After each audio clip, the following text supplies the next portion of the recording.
ये सब तब शुरू हुआ जब मैं उस पुराने मनहूस घर में रहने गया। शहर के बाहरी इलाके में पेड़ों से घिरा हुआ वह घर सालों से खाली पड़ा था। उसकी दीवारों पर काई जम चुकी थी और खिड़कियां धूल की मोटी परत से ढकी थीं, जैसे वे बाहर की दुनिया से खुद को छुपा रही हों। मुझे अकेलापन पसंद था और वह घर मुझे एक ऐसी शांति का वादा कर रहा था जो मैंने कभी महसूस नहीं की थी। या शायद वह एक झूठा वादा था। शुरुआत में सब ठीक था। मैं अपने कमरे को सजा रहा था, पुरानी किताबों की महक का आनंद ले रहा था। रातें शांत थी, इतनी शांत कि मुझे अपनी ही धड़कन सुनाई देती थी। लेकिन धीरे धीरे चीजें बदलने लगीं। पहली बार मैंने इसे एक हवा का झोंका समझा।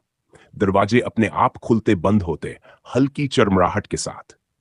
फिर मैंने अपने नाम की फुसफुसाहट सुनी। पहले तो मुझे लगा कि मैं थक गया हूं या मेरा दिमाग मुझे धोखा दे रहा है। लेकिन ये फुसफुसाहटें ज्यादा साफ होने लगी। कभी कभी तो ऐसा लगता था जैसे कोई मेरे कान के पास बोल रहा हो, यहां आओ। एक रात मैं अपनी नींद से जागा। कमरे में भयानक ठंड थी, जैसे बर्फ की चादर बिछी हो। मेरी आंखें खुली थी, लेकिन मुझे कुछ दिखाई नहीं दे रहा था। मुझे लगा जैसे कोई मेरे पलंग के पास खड़ा है। मैंने अपना हाथ बढ़ाया, लेकिन वहां कुछ नहीं था। तभी एक तेज तीखी आवाज आई, जैसे नाखून किसी लकड़ी की सतह पर खरोंचे जा रहे हों। आवाज मेरे पलंग के ठीक नीचे से आ रही थी। मैं कांपते हुए पलंग से नीचे झुका। कुछ नहीं था, सिवाय अंधेरे और मेरे अपने डर के। अगले दिन मैंने घर की पड़ताल करने का फैसला किया। मुझे लगा शायद कोई पुरानी पाइपलाइन की आवाज होगी, या शायद घर में कोई जानवर घुस गया होगा। मैं बेसमेंट में गया, जहां की सीढ़ियां बरसों से इस्तेमाल नहीं हुई थीं। हर कदम पर लकड़ी चरमरा रही थी, जैसे वह कभी भी टूट सकती है। बेसमेंट में भयानक बदबू थी, नमी और मिट्टी की। वहां कुछ भी असाधारण नहीं मिला। लेकिन एक बात थी जिसने मेरा ध्यान खींचा।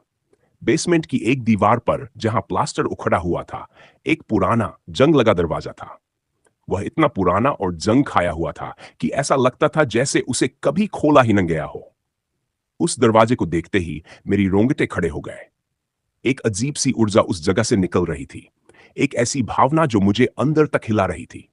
मैंने उसे खोलने की कोशिश की, लेकिन वह टस से मस नहीं हुआ। रात में फुसफुसाहटें और तेज हो गई, खोलो, हमें आजाद करो। मेरी नींद हराम हो चुकी थी। मैं अपनी मानसिक स्थिति पर शक करने लगा था। मैंने इंटरनेट पर उस घर के बारे में खोजा। मुझे कुछ पुरानी खबरें मिली।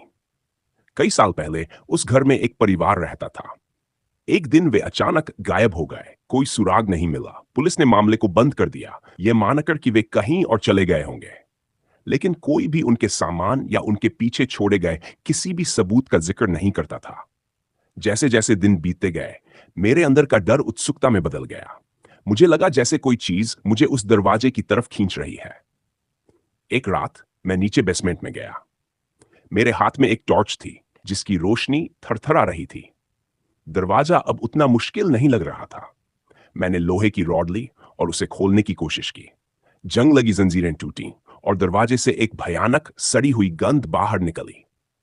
अंदर का कमरा छोटा और काला था। टॉर्च की रोशनी में मुझे एक पुरानी लकड़ी की मेज दिखाई दी, जिस पर कुछ अजीबोगरीब वस्तुएं रखी थीं। एक पुराना गंदा कंपास, एक मुड़ी हुई चांदी की चेन और एक सूखी हुई गुलाब की कंदिया। मेज के ठीक सामने जमीन पर एक बड़ा अजीबोगरीब चिन्ह बना हुआ था, जैसे किसी पुराने अनुष्ठान का हिस्सा हो। तभी मेरे पीछे दरवाजा अपने आप जोर से बंद हो गया।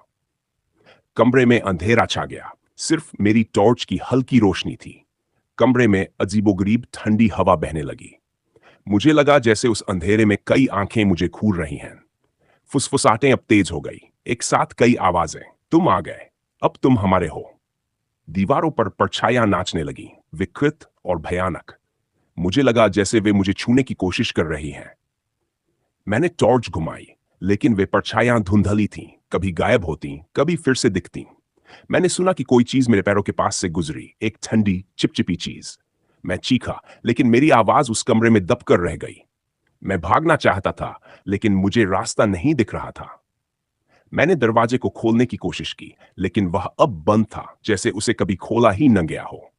अचानक मेज पर रखी गुलाब की कंधियां चमकने लगी। उसकी लाल पंखुड़ियां अब काली पड़ चुकी थी और उनसे एक अजीब सी नीली रोशनी निकल रही थी। रोशनी धीरे धीरे फैलने लगी और मुझे दिखा कि कमरे में कई अचेतन आकृतियां थीं। वे इंसान नहीं थे, बस धुंधली आड़ी टेढ़ी आकृतियां जो मुझे घेरे हुए थी। उनकी आंखें थीं चमकदार और खाली। एक आवाज मेरे दिमाग में गूंजी, सीधे मेरे कानों में नहीं बल्कि मेरे जहन में। हम यही फंसे हुए थे सदियों से, लेकिन तुमने हमें आजाद कर दिया है। मेरी रीढ़ की हड्डी में एक सिहरन दौड़ गई। मैं समझ गया, वे लोग जो गायब हो गए थे वे कभी घर छोड़कर नहीं गए थे। वे यहां फंसे हुए थे, उस दरवाजे के पीछे, उन अनुष्ठानों के कारण। और अब मैंने उन्हें मुक्त कर दिया था। मुझे कमरे में ऑक्सीजन की कमी महसूस होने लगी। वे आकृतियां मेरे करीब आने लगीं। उनकी ठंडी सांसें मेरे चेहरे पर पड़ रही थी। मैं अपनी अंतिम सांसें लेने को तैयार था। तभी एक तेज आवाज के साथ बेसमेंट के ऊपर की सीढ़ी टूट गई। रोशनी की एक किरण अंदर आई। जैसे ही रोशनी उन आकृतियों पर पड़ी, वे दर्द से बिलबिलाने लगी। वे धीरे धीरे गायब होने लगी, जैसे वे धुएं के बादल हों। मैंने हिम्मत की और उस टूटी हुई सीढ़ी की तरफ भागा। मैं ऊपर की तरफ चढ़ने लगा, बिना पीछे मुड़े। मैं घर से बाहर भागा, बिना कुछ लिए। रात के अंधेरे में मैं सड़कों पर दौड़ता रहा, जब तक मैं शहर की रोशनी में नहीं पहुंच गया। मैंने उस घर को कभी पलटकर नहीं देखा। आज भी जब मैं रात में अकेला होता हूं, तो मुझे हल्की फुसफुसाहटें सुनाई देती हैं। और मुझे पता है कि कभी कभी जो चीजें अचेतन में होती हैं, उन्हें वैसे ही छोड़ देना चाहिए, क्योंकि कुछ दरवाजे ऐसे होते हैं जिन्हें कभी नहीं खोलना चाहिए।